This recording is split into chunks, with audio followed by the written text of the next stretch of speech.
This is the best part of the briefing. It is indeed. Woo-hoo!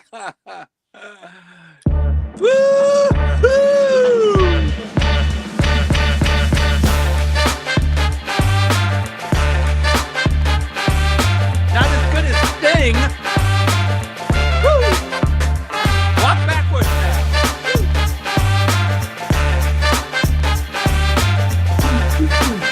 Maya Matsuoka. Woo!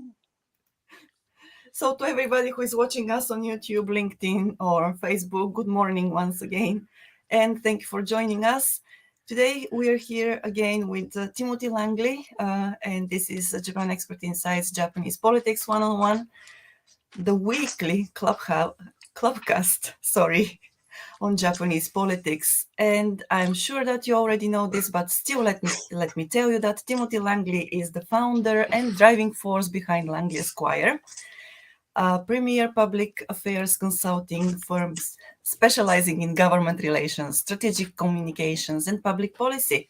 So Timothy and his team are based in Tokyo. And if you have any problems or if you need help as a global company, they are here to help you.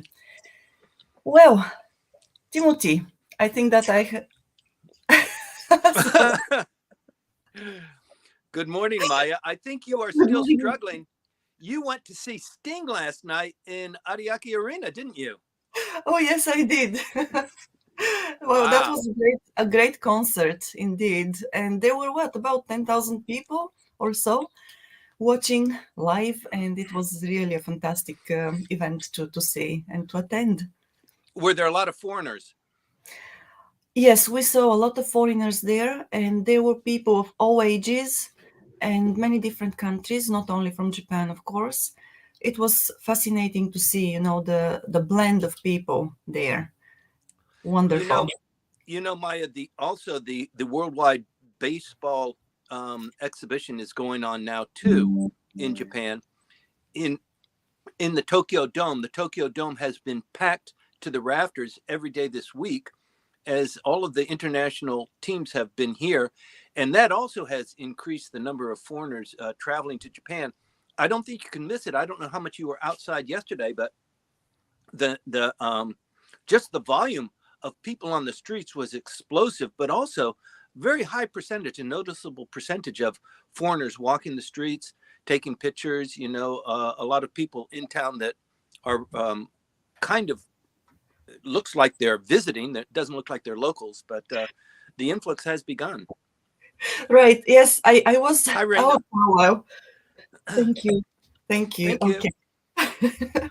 I got this one. So for breakfast. All right. So anyway, sorry to interrupt you, Timothy. Yes, I was out for a while yesterday, and you are right. I saw a lot of foreigners. Many of them looked like visitors, just short-time visitors, tourists. Others looked very much like permanent residents. But there are so many people, and it was wonderful to see all of them out enjoying the beautiful day. And I'm so happy to say that we seem to be going back to normal. Spring. Well, Spring. also spring really helps, and these last 3 days have just been really enormous, haven't they? They have indeed. But then the better part is coming next week. The cherry blossoms are going to open. They say that's going to be the 16th, They had right? to revise. They've revised the blooming of the cherry blossoms twice now. It was supposed to be at the end of this month, around the 27th or the 28th, and now looks like it's going to be this next week. If you go to Yasukuni, there is the tree that dictates for all of Tokyo when they are blooming. It's kind of like the COVID masks coming off this Mhm. month. Everything stops at that time. So it looks like, yeah, the cherry blossoms will be in in full activity. They probably won't be in full bloom until give it 5 or 6 days, I guess. Yeah, I guess so. So, as everybody knows, when the cherry blossoms begin to sprout, the whole nation, the whole country changes, the texture, the relationships. It just becomes so much more of a pleasant place. It's not an unpleasant place to live, but during this period of time, it really does compensate for all of the times throughout the rest of the year that are not pleasant, or that you have certain difficulties, but this 10-day period is just it's just magical. It is magical indeed. And even though there is so much magic out there and that people are happy and so on, Japanese politics continue to go on. That's a with a good lot. segue. That's a good segue. But also talking about Japanese politics and the tourism coming in. So we are at the cusp now. They've just extended Go-To Travel. It's not called Go-To Travel anymore. It is the National Travel Discount Program. As you know, Maya, this is one of your areas of specialization, where they're trying to engender more people traveling, not just inside their prefectures, among the 47 prefectures, but also to extend it out to other prefectures. They've taken the national program, which was called the Go-To Travel, and that was on prefecture to prefecture travel. And now they've distributed that back to the prefectures, so they get to organize it, they get to kind of dictate it, they get to spend their money, not the national government dictating. And it looks like you're going to extend it. It's kind of funny. They extended it, except for Golden Week. So we're not going to extend it Yes.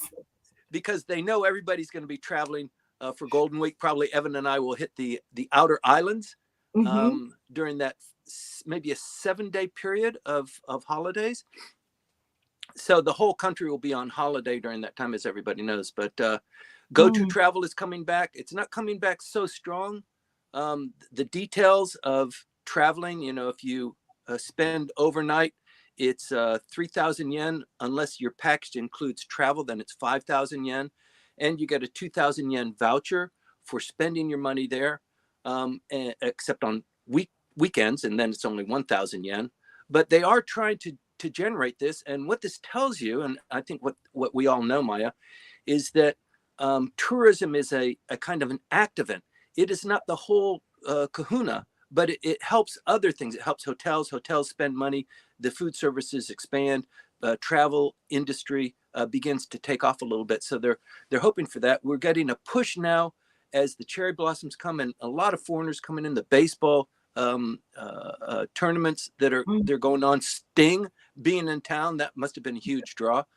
But then we roll in from there into G7.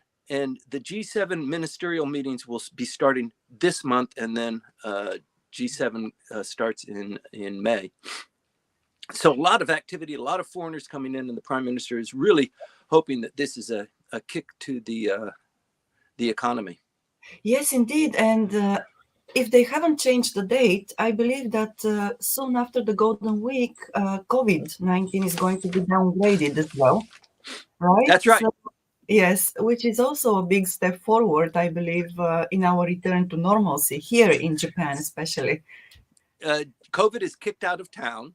It has been relegated to a class 5 disease rather than a pandemic disease of the class 2.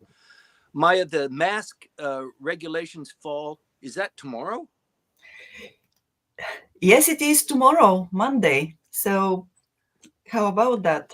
So what the regulations now state in Tokyo is that you don't need to wear masks indoor. It is completely voluntary. And they also have said, kind of a little bit of a head fake, is don't criticize or don't chastise or don't bring it up for people who continue to wear masks or for those who have taken their masks off. So they understand that the social pressure is pretty strong and debilitating. So they've actually put on a little bit of a marketing push there that now masks are off. You don't need to, although we are in the height of probably a 10-year, what is Kafunsho, the pollen season? Yes, that's the hay fever season. Yes, that's it. Which is now in full swing. So if you didn't know that there are quite a few people in Japan suffering from hay fever. Raise your hand, Maya. Statistics, yes, about 70% of the nation suffer from it. So that's what I read a couple of years ago. So chances are that we have even more people nowadays who have been affected by this, unfortunately. Well, the numbers are only 50% on this briefing, so. That's a good remark. Yes. Okay. Luckily, only 50%. Yes. So Okay. let's get right into the briefing so that I can wrap this up in 30 minutes, and then we can roll into the Q&A that continues on in Clubhouse. So once again, good morning, everybody. This is the 109th episode of Japan Politics One-on-One, where we talk directly to you. You can talk directly back to us, ask your questions, add your input. We don't have all the answers. Maya puts this out almost every week. We're not trying to carve a narrative. We're just trying to bring the news to you that's important within the medium term, like within the next couple of weeks, maybe as long as 6 months.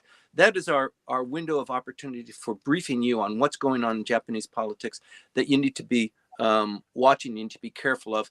It's not something we try and bring that the nuance so that you can predict and kind of anticipate what is going to happen. Not everybody gets that. Not everybody receives that in reading some of the reports that come out. You've got to actually go to a lot of the local press. For example, one of my favorite go-tos, Bunshun, which is on fire these days. And decipher out the true meaning and the true essence of what's going on. So there is a lot going on. Let me get right into it. I've got like 15 issues I want to talk about that are of some critical importance that you need to be paying attention to. Today, I'm not going to hit Mr. Kishida. I'm going to push him off towards the tail end of this because there are other things that are going on that are really important. First of all, the Bank of Japan, the governor, Mr. Ueda, was signaled as authorized by the upper house and the lower house this week. He will be. There was little doubt of it anyway. The new Bank of Japan governor on April 8th. His two deputies were also authorized this last week. They passed the upper house. They went to the lower house, I think, on Monday. On Tuesday, they were certified by the upper house. And so it's a done deal now. The two deputies will take position probably in, let me see, it's the March 21st is when they take office. And then the governor takes office on April 8th. There's just a little bit of a lag there. They will have their first policy meeting in April 27th and 28th. You'll remember that the election for 27% of the municipal governors, mayors, and councilmen will be on the 28th of the 23rd of next month. So April, towards the end of April, is going to be a very busy political time. And it's just 1 week before G7 starts in earnest. So with that, we've got Mr. Ueda stepping in. All eyes are kind of on him. Japan just escaped being in a recession for 2 consecutive quarters of negative growth. They squeaked by. And I think if anybody has worked with, or if you are an accountant, you can play with numbers a little bit. They squeaked by, missing a negative quarter. This quarter, the numbers just came in this week by they were in the positive by 0.1%. So it's maybe they were in a recession, or maybe like in the United States, they just redefine what a recession is. But the numbers are not looking particularly good for incoming Governor Ueda. The yen now stands at 136. It's in a healthy but a slightly volatile area. And this really impacts on what he is going to do as the new governor. He wants to, or he's been told to, or the last 10 years of history has told us that the government is heading for or aiming for a 2% inflation target. They haven't met it. They've exceeded it. And as a consequence of that, the consumer price index has shot through the roof, and wages have remained historically low. People are not getting enough money to receive parity for the prices that are increasing on consumer goods and perishables, particularly fuel, which the government is subsidizing heavily. So Mr. Ueda has a bit of a challenge in front of him. He has been vocal about maintaining the 2% target and also keeping the yield, the controlled yield on government bonds at a sustainable level. There was a little bit of toying with Mr. Kuroda, you might remember, in December and in January, and it caused a lot of confusion in the market. It is unlikely that they do anything like that. He's promised he would be very careful about that. But even in the United States, the Fed Chair Powell is also broadcasting that there could be changes with the policy of the United States on that, and that is not. Apparently the United States economy is beginning to heat up. He needs to cool that down a little bit. And when they have a sneeze in the United States, typically Japan catches a cold, especially in this really delicate period that we're in now. So incoming governor, Bank of Japan governor, has his work cut out for him. He is going to be different, we know, from Mr. Kuroda, who was there for 10 years during the entire Abe administration. Mr. Kuroda had a better relationship with Mr. Abe than Mr. Kishida has with Mr. Ueda, but maybe that's just a consequence of just time together. Mr. Ueda is termed as an academic, or the first academic to be taking over this role that is typically handled by a senior bureaucrat, either within the Financial Services Agency or within the Bank of Japan or within the Finance Ministry. So this is something new. So you can expect that there will be some, not rock and roll, but I would anticipate that there's going to be some differences. Mr. Kishida wants to establish a new capitalism. He wants to endorse startups. He wants to invigorate the economy by having a virtual cycle of having new investment coming into the market and new companies building so that they can pay dividends to their investors. And as everybody knows, the Japanese are largely risk averse, and the economy is controlled by corporations, big corporations in particular. Small and medium are more numerous in number, but the economy really is driven by those companies, particularly those that are trading externally. They're building products and shipping them elsewhere. Or, for example, the automobile companies, which is a driver of the Japanese economy, they set up manufacturing bases elsewhere and repatriate the profits. So that mechanism for maintaining the Japanese economy is always under a little bit of threat because of the looming global recession, which is being talked about more and more recently, and just the difficulty that the Japanese have in maintaining, trying to maintain a stable 2% inflation rate. It is now at 4.1%, and it just seems to be very difficult for them. The problem for the prime minister is several-fold. One is that Japanese companies continue to hoard cash and receivables. They're not distributing them through the process of paying higher wages. The other thing is that Japanese, the baby boomers, the people that are in their retirement years, a big balloon of them, are hoarding their financial assets too. Most of them are in cash or insurance or in actually equity. That consumes about 70% of the wealth that they have. This population of elderly people, they don't want to inject it into the economy. They are probably cautious or suspicious about putting them into companies or in government bonds, but they do. But they are relatively easily accessed. So what the prime minister wants to do is this amount of money that is being stuffed into mattresses and pillows and sometimes kept into banks far exceeds the national debt of Japan.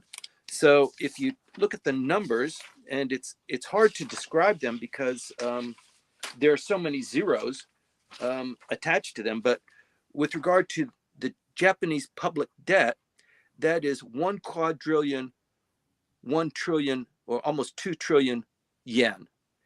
And with regard to the amount of money that is held by Japanese households, that's 2 quadrillion. So that's a huge gap. What the prime minister is trying to do is encourage the households to release the money that they have stuffed in pillows and inject them into the economy and have a guaranteed return on that. So That's where the kicker is, the guaranteed return. A lot of companies have attempted to start up here. Foreign companies have come in. It's not always a successful venture, and especially with the new companies, the failure rate is very high. So this trick that he's trying to do, he's calling it the new capitalism, is a difficult one. He hasn't got all the pieces together.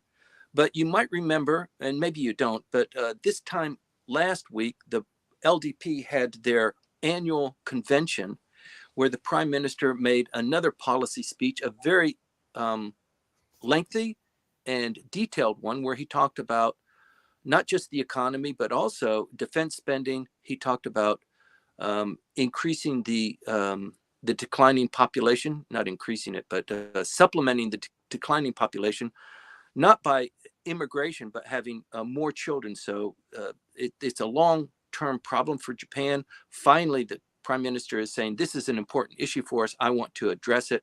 So he spent time on that. Interestingly enough, he also spent time on the succession of the imperial throne, which was, I guess, uninvited. I don't know. It came kind of as a shock for the prime minister to be talking about imperial succession, but it is an issue of importance for a certain quadrant of voters. And so I think he was trying to appeal to them. And then finally, he talked about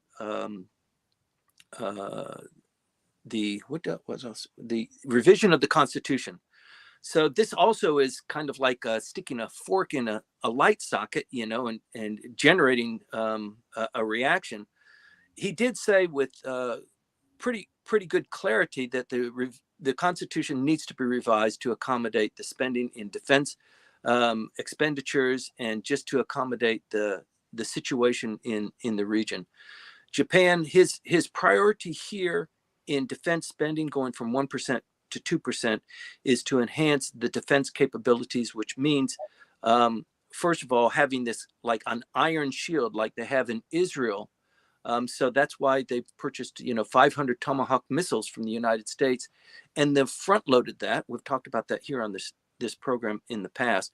They've front-loaded the purchase of those Tomahawks in year one, which is this year. So it's a 5-year plan to increase every year, so that by 2027, the defense spending is 100% higher than it was last year in 2022. So there's a lot going on in the defense spending and the acquisition, the development of the Okinawan Islands, storing ammunition and troops and vehicles there, and shoring up just the defense capabilities in anticipation of, or the possibility of, kinetic action in this region. And when you look at all of the forces that are being brought to bear on that, in a defensive deterrent kind of way, orchestrated mostly by the United States, one can be forgiven for anticipating that, the fuse is lit. Something is going to happen in this region. It is almost unavoidable with the forces that are being brought to bear. Not necessarily a foregone conclusion.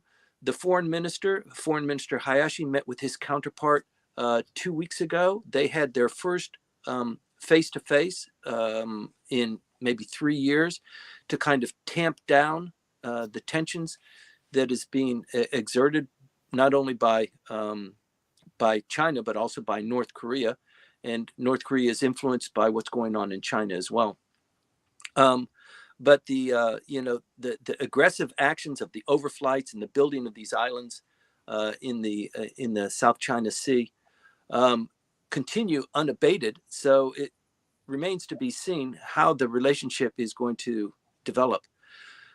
With regard to that, one of the key features of geopolitics in this region is the relationship between the United States, Japan, and South Korea. This triumvirate of three countries, this alliance, and the deterrence that they potentially provide to our great leader in North Korea. So 34 missiles were fired last year from North Korea in tests. They haven't done a nuclear test, a nuclear underground test. So the delivery vehicles have pretty much been finalized. They have cruise missiles. They have ICBMs that can reach almost everywhere in the United States at this point. And now they're more focusing on miniaturization of the deliverable, the atomic or hydrogen weapons that they're going to be developing. So we are anticipating within days, weeks, months, the next underground test from North Korea, and that is anticipated relatively soon. As usual, the North Koreans wait for a pregnant opportunity to do that. It could be at any time, or maybe they just do it as soon as the timing comes. But it is a worrying feature, and they say that it will trigger a very strong reaction from the United States. So the agreement of South Korea, and Japan to share sensitive military information has been kind of on hold because the Supreme Court of South Korea is still holding the assets of Mitsui Mining and Mitsubishi in probably anticipation of a distribution to wartime victims. That issue seems to have been solved. The the president of Korea this last week promoted an idea. Mr. Yoon provided this idea of having a consortium of South Korean companies pay the reparations for these victims to put this issue to bed. You know, of the United States and South Korea and Japan, it seems like Mr. Kishida is the only one that's kind of sitting back, waiting for things to happen before this relationship begins to flourish. And I think maybe this last push by the president, Mr. Yoon, might take us over the edge. The United States is pushing very much for that. So within a week, the president will be visiting Japan. He will be here on the 13th and the 14th. Today is what, the 12th? So it just this next week he will be here. That's a big deal for us that the president is visiting Japan. They're going to seal some relationships. It will be a state visit, so you'll see the flags flying on some of the light posts and all around the Diet in Kasumigaseki. But this is a big deal. It's a big deal for the United States. It's a big deal for this alliance. They need to solve that problem so that whenever the North Koreans fire a missile, with regard to their firing and the location of where they have fired, the South Koreans have great intel on that, but they're not good on trajectory. Japan is good on trajectory, but they're not very good on the location of the firing. And the United States is trying to have all of these together so that when something like that happens, in concert, they can take action. So one of the primary goals of the prime minister is to have counterstrike capabilities.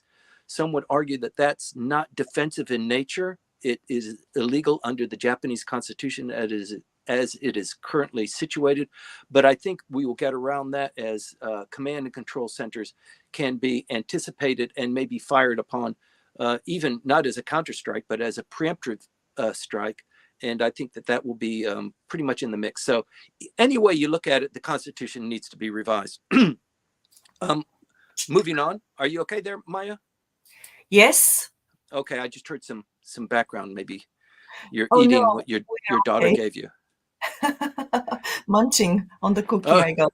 Yes. Or maybe you're rubbing your eyes. That too, yes. So Maya, you will remember, 12 years ago, yesterday, it was the triple disaster in Fukushima. Everybody remembers what they were doing when that happened, if you were here in Japan. Yes, very much. And Fukushima is still suffering. It is still trying to pull itself out. They are doing a lot of things to generate revitalization. They launched a tax on Japanese citizens. It was a consumption tax. 2%, 2.1% was devoted to the revitalization for 36 years of the Fukushima, Iwate, and the Sendai area because of the vast damages that were done there. There's still a lot of problems. Nothing's ever easy here, but they've discovered more and more trouble, with the contaminated fuel, for example. They also have problems with the massive, everybody's seen pictures of this, the massive storage tanks of water for cooling the core. It's still pretty much unaddressed. The water that's cooling that can't be just dumped. But this year, in the spring, probably around election time, after the elections, they will have a controlled release of this material. It's caused a lot of consternation throughout the South Pacific, and our trading partners from South Korea all the way down to the Philippines, not buying fish from Japan and boycotting certain products. But I think this is going on in any event under TEPCO, who is the manager of the nuclear facilities. And in light of that, you might remember that the Japanese government also prolonged the life of existing nuclear reactors from their original 40-year lifetime to 60 years now. So they have to go through certain tests and certain qualifications, but now they can continue running for 60 years. So what that tells you is with the push for decarbonization of the economy, nuclear power it doesn't produce any carbon footprint. And the Japanese have decided that in order to distance their reliance on fossil fuels, and also to meet the Kyoto protocols and the other commitments that they've had over the years for decarbonizing the Japanese economy, the prime minister, Mr. Suga before him, and Mr. Abe even before him, were all committed to lowering the carbon footprint. So to put their money where their mouth is, part of that is the nuclear power industry, and also miniaturizing that by coming up with new technology for smaller reactors. They haven't quite solved that problem yet. So in the meantime, extending the life of the existing nuclear reactors goes, and that's a pretty big news. Let me see, what else do we have here? Time to talk about Mr. Kishida. I'm running out of time a little bit. So the prime minister, we're kind of out of the danger zone for him, which was past the budget. The budget was submitted to the lower house 2 weeks ago. The upper house has 1 month to consider it. And if they decide they don't like it, or if there are points that they don't like and they want to debate it, they can only do that within that 30-day period. And the end of that 30-day period is 2 days before the end of this month. And the budget must be passed on April 1st.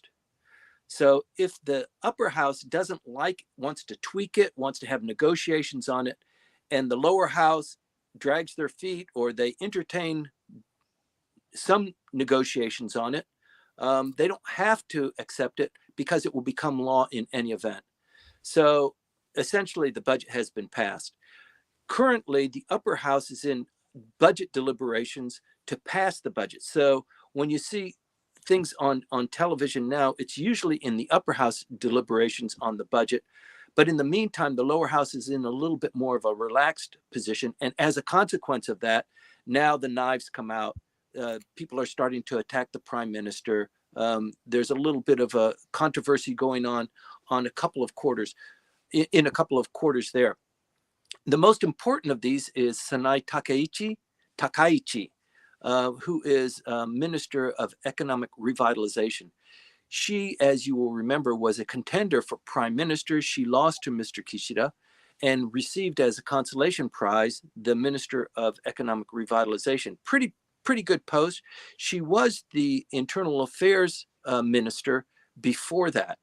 And so it's a bit of a promotion. And when you see the cabinet sitting together, the prime minister will walk in, everybody stands up, he sits down, they sit down, they have a photo op, and then they go into another room.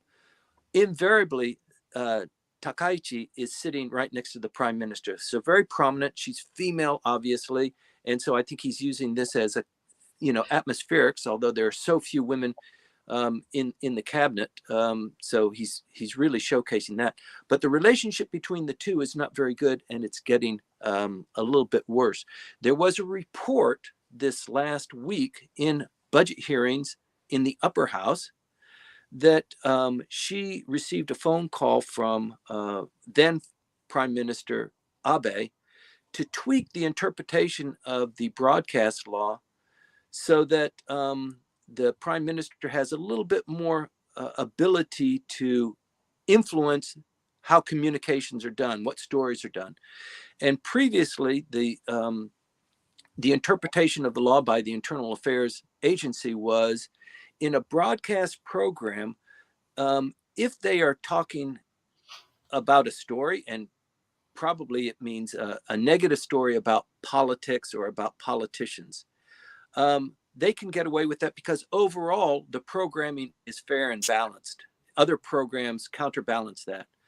The way the interpretation was changed was even if there's one story that's negative, it can be interpreted that this whole programming of whatever, a television program or a newspaper or a radio program, the whole program, the whole organization can be chastised or receive oversight from internal affairs. And in very heated questioning this last week, the Constitutional Democratic Party individual questioned Ms. Takaichi, and there was a back and forth, and I insist that you resign because you had this conversation with Mr. Abe. I did not have that conversation. You cannot prove that. And so they went back and forth, and eventually the fight became, if I can prove it, then you should resign as a cabinet member and as a Diet member. And she kind of stuck her middle finger up and said, I will do that because it's not true, it's false. So this is a big deal. The prime minister could lose a cabinet minister if in fact it turns out that the conversation between Mr. Abe and the Minister of Internal Affairs was in fact accurate. They had somebody from the bureaucracy show up in Diet hearings, and he said, yeah, I've got the documents here. It looks like it might be true. So this is a big brouhaha. It's not occurring just in isolation. You remember that we had Akimoto's vice minister, Akimoto, 2 weeks ago. He's been a hot topic of Bunshun. You know, we talk about Bunshun pretty frequently here. That's the cover of this last week's Bunshun. If Bunshun has you in their targets, it's not a happy day because they are very effective in bringing politicians, famous people, actresses, and singers down to their knees and crushing their careers. And they have focused on Mr. Akimoto. He's a 4-term lower house member. He is vice minister in foreign affairs. That means he responds to Mr. Hayashi, who is number 2 in the Kishida faction. So all of these things are kind of interrelated. And apparently, initially he was criticized because he had an election office in a district where you're not supposed to have an election office, in his district in Chiba. Chiba is hot these days because there is a lower house by-election on April 23rd. And 2 weeks later, they also reported that he was being a little bit funny with statements that he made about donations that he had received. So he has overseen a lot of the renewable energy issues in Chiba. Chiba is a hotbed for renewable energy, solar panels, wind, wave generation, geothermal. Chiba seems to be very attractive to these kinds of companies that are coming in. And there was a suggestion that he was perhaps a little bit loose with donations. And that didn't quite go anywhere, but then they came up just 2 weeks ago with this issue where he was paying a bureaucrat to write policy positions for him in reporting on the Diet floor. So you're not supposed to do this. If you want to pay a political secretary to write draft for you or copy for you, or to work on your staff, you can do that, but you're not supposed to hire or pay a already employed bureaucrat to write these stories for you, or to give you questions that you can reasonably ask at the Diet floor and look very intelligent and well educated. So it looks like he is under fire. That could be another hot point for the prime minister, and also it impacts on the foreign minister, Mr. Hayashi, as well. So sometimes the knives are out. not just because of the opposition party against members of the LDP. It happens within the LDP itself. Specifically, Mr. Hayashi is now a lower house member. He was in the upper house. You might not remember this. He was in the upper house. In the last election, he resigned from the upper house to run for the lower house. And he did that because the prime minister has never come from the upper house. So that tells you he's thinking ahead. He wants to become prime minister. I think all members of parliament envision themselves as being prime minister. That is one of the driving forces. Whether it's possible or within the realm of possibility is another thing. But, you know, unlikely people have been prime minister in the past. So it's not unusual. In any event, Mr. Hayashi left the upper house to go to the lower house, and he became foreign minister as a consequence of that. Plus, he's number 2 in the Kishida faction. So there are a couple of things I'd like to talk about here related to that. Sekko is a member of the Abe faction. He is one of the more powerful long-term members of the Abe faction. He's not considered to be the heir apparent, as is Mr. Hagiuda, who is in the lower house and who is the policy affairs chief within the LDP. But he is in the upper house, and he's like the secretary general of the upper house commission on LDP members. And he's kind of throwing barbs at the foreign secretary. The foreign secretary, the foreign minister, was supposed to be at the G20 meeting 2 weeks ago. And instead, under coaching and advisement by Mr. Sekko, he attended the upper house, the lower house briefing on what the foreign ministry is doing. And then he got criticized for missing the G20. So it's damned if you do, damned if you don't. So he's starting to attract a couple of barbs too. The other complication here is, you might remember that Mr. Suga, I hope this isn't too much in the weeds for you, but it is important. Mr. Suga, after being quiet for more than 14 months about Mr. Kishida, he doesn't like Mr. Kishida. He was prime minister. Mr. Kishida kicked him out and became prime minister. They haven't had a good relationship since then. He's bided his time. He hasn't said anything. And then he came out of the woods maybe 3 or 4 weeks ago and said, you know, isn't it strange that Mr. Kishida, as a leader of a faction, did not resign his faction post when he became prime minister, as tradition dictates. He's the only one that hasn't done that. I wonder why he hasn't done that. And the issue here is, if Mr. Kishida resigns as the faction leader of his faction, the faction that he inherited, that means Mr. Hayashi, as foreign minister, rises up. And it's kind of like, I don't know if I like that idea. It's kind of the same problem that former vice prime minister and finance minister Taro Aso has with young Taro Kono. You know, he's in his faction, but he's gaining a lot of speed. I don't know if I like him, and I certainly don't want him to be prime minister, but he ran as prime minister without Mr. Aso's blessing anyway. So there's a lot of stories going on about friendships and alliances and that sort of thing. Friendships and alliances in Nagata-cho are born and die every day. Like they say in Washington, D.C., if you want a friend in this town, you know, get a dog. Not many people can have dogs, especially politicians.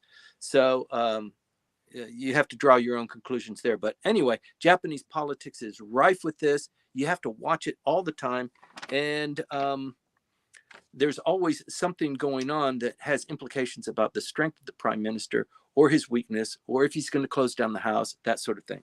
But getting to that point right now, people frequently ask me, so is there going to be a snap election? Is there going to be a closure of the House? It's the prime minister in a weakened position so that members of the LDP, ask him to resign. So we've been through all of those phases up until now. Currently, the prime minister's approval rating is at around 34%. It was in the high 20s, maybe a month and a half ago, 2 months ago. And it's taken a bit of an uptick, probably because 85% of the Japanese population has agreed that defense spending needs to be more robust, that we feel this threat from China, we feel this threat from North Korea. We want counter-strike capabilities. We don't want to be dominated by these regional forces. So we agree with that. They agree less with how it's going to be paid, but I think the prime minister sticking to his guns and pushing forward on the 2% of defense spending has actually generated a little bit of windfall for him. And the knives aren't out as much as they used to be. So we've also got the general election. I'm sorry, the local elections in mid-April, and then G7 at the beginning of May. So all of these things dictate that it's better for Japan to maintain the prime minister than not. And probably G7 will be a home run. There's a lot of effort that's being put into that. The prime minister will be seen, and he wants to be seen. He wants to be portrayed as a world leader, have his arms around the shoulders of all of these guys in his home prefecture. The weather will be nice. It will be a sunny day for the prime minister. And if there's going to be any talk of a snap election, it is only after that. So I think we can hold our breath for that. The other kind of critical area, and I'll wrap up with this, is the municipal elections. There are 9 governor elections that will be on April 9th. And then a week later, on April 23rd, will be the election of mayors, city councilmen, and that sort of thing, plus 5 members of the Diet. 4 of those members, these are by-elections. That means in midterm, somebody died or they resigned or they were kicked out. And 4 of these are in the upper house, 1 is in the upper house. So of these 4 that are in the lower house, 2 of them are from Yamaguchi, which was the former Prime Minister Abe's election district. And he has a candidate that's running to replace his seat under the earlier gerrymandering of the 4 districts of Kumamoto. The other candidate running is running under the new gerrymandering, which is called 1010, because he resigned after January 1st when the law went into effect. This fellow is the son of the just immediately passed foreign minister, Mr. Kishi, Mr. Abe's younger brother. So his eldest son will be running. It's predicted to be a shoo-in for him. He is 30, maybe 32 years old. Not necessarily any political aspirations beforehand. He kind of touted, that he is the grandson of the prime minister and the son of the defense minister and that sort of thing. It didn't really resonate very well elsewhere. It probably resonated in Yamaguchi, but everybody knows this anyway. In the election district to replace or to fill the seat vacated by the prime minister, former prime minister Abe, they're having difficulty. They've selected who the candidate is. The problem is with this candidate and with this election district is it's district number 1, and under the new rules, district 1 and district 2 meld together. They become one, and that's how they reduce Kumamoto from 4 Diet seats to 3 Diet seats. So Kumamoto is one of the 1010 that is giving up a Diet seat so that one of the bigger cities, Tokyo in particular, but Fukuoka and Osaka and Chiba are also gaining Diet members, is filled. So for the Abe seat, there will be a candidate there. He will win his election. The next contiguous district is Mr. Hayashi's district, the current foreign minister. In the next election for this seat, when all of the lower house go up for election, this new individual will have to run against Mr. Hayashi in a district that has been compiled, and there's no way that anybody's going to be able to beat Mr. Hayashi. So it's a one-term. Nobody really wants to do it. So the LDP is likely to win all 4 of these by-elections. The only one that's in question is Chiba, where the reason for the vacancy is there was some funny business with money, and so that Diet member from the LDP had to resign. So they have a new person in there. She's not a political hack. She's not been a politician. She was working with the UN previously. So it's a little bit of a gamble, but I think she'll probably win it. But even if she doesn't, it doesn't reflect on the poor policies of Mr. Abe. So there's a lot of activity. Mr. Kishida. Mr. Kishida did visit Kumamoto. He visited Mr. Hayashi's district. He visited Mr. Abe's district. He visited Mr. Kishi's district, and he visited Mr. Abe's district. So to kind of put that stamp on the LDP winning those two elections. So nothing is in the horizon right now that is going to diminish the prime minister's momentum that he's got built now. There is some possibility with Sanai Takaichi that there could be a resignation there, or Akimoto. There could be some new scandals coming up, but I think all things considered, the prime minister's probably on good, stable ground. We haven't had that prognosis for several briefings now, so the tide seems to be changing for him, and it looks like there might be a little bit of stability. But let's see what happens with the new Bank of Japan governor and what he does with the currency. Let's see what's going on with North Korea, and let's see how the budget passes through the upper house. Anyway, Maya, that's basically it for what's hot, what's important that people need to be aware of. I'm open for Q&A. That's great to know. Thank you very much for the session. And of course, we'll move to Clubhouse from now and have the Q&A there. There are quite a few comments there, actually, and I'm looking forward to that discussion today, because I'm sure that there will be quite a lot of insights there too. Well, and that's it for the moment. For you who are watching us on YouTube, please remember to like and subscribe to this channel, because we are going to be here once again next week at 8:20 live with Timothy. And Timothy, let's move to Clubhouse now. Thank you very much. Thanks, Maya. Thanks, everybody. See you next week, or see you on Clubhouse. Indeed.